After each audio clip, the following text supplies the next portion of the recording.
വികസന നേട്ടങ്ങൾ എണ്ണി പറഞ്ഞ് രണ്ടാം പിണറായി സർക്കാരിന്റെ അവസാന നയപ്രഖ്യാപനം. കേന്ദ്രത്തിന്റെ സാമ്പത്തിക ഉപരോധം സംസ്ഥാനത്തെ ബുദ്ധിമുട്ടിക്കുന്നുവെന്ന് നയപ്രഖ്യാപന പ്രസംഗത്തിൽ ഗവർണർ പറഞ്ഞു. സാമ്പത്തിക ഞെരുക്കത്തിനിടയിലും സംസ്ഥാനം കുതിക്കുകയാണ് എന്ന നയപ്രഖ്യാപനത്തിൽ അവകാശവാദം. സർക്കാരിന്റെ പരാജയം നയപ്രഖ്യാപനത്തിൽ വ്യക്തമാണെന്ന് പ്രതിപക്ഷം കുറ്റപ്പെടുത്തി. കേന്ദ്ര സർക്കാരിൽ നിന്ന് കടുത്ത സാമ്പത്തിക ഉപരോധമാണ് സംസ്ഥാനം നേരിടുന്നതെന്നാണ് നയപ്രഖ്യാപനത്തിൽ സർക്കാർ വ്യക്തമാക്കുന്നത്.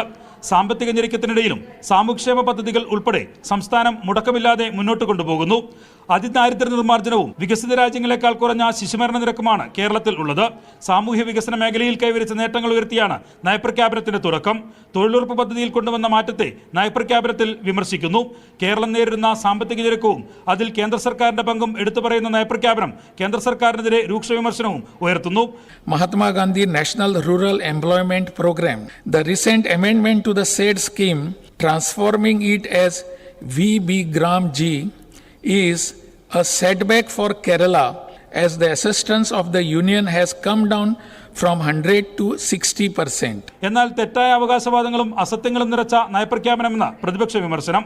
തെറ്റായ അവകാശവാദങ്ങളും അർദ്ധസത്യങ്ങളും കുത്തി നിറച്ച് ഗവർണറെ കൊണ്ട് പ്രസംഗിപ്പിച്ചിട്ടുള്ള ഒരു തെറ്റായ ഡോക്യുമെൻ്റാണ് ഈ ഗവർണറുടെ നയപ്രഖ്യാപന പ്രസംഗം.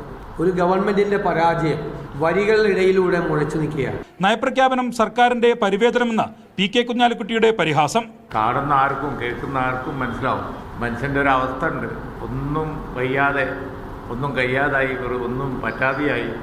അപ്പോൾ ഒരു പിച്ചിമ്പയും വരെ ഒരു പരിദേവനം എന്ന് പറഞ്ഞതുപോലെ അവരുടെ സഭയിലിരിക്കുന്ന ഭരണകക്ഷിയുടെ ഒരു ബോഡി ലാംഗ്വേജ് പോലും ആ ഒരു ഉത്സാഹക്കുറവ് ഇന്ന് വളരെ വളരെ പ്രകടമായി. ഭരണഘടനാ ശില്പി അംബേദ്കറെ ഓർമ്മിപ്പിച്ചാണ് ഗവർണർ നയപ്രഖ്യാപന പ്രസംഗം അവസാനിപ്പിച്ചത്.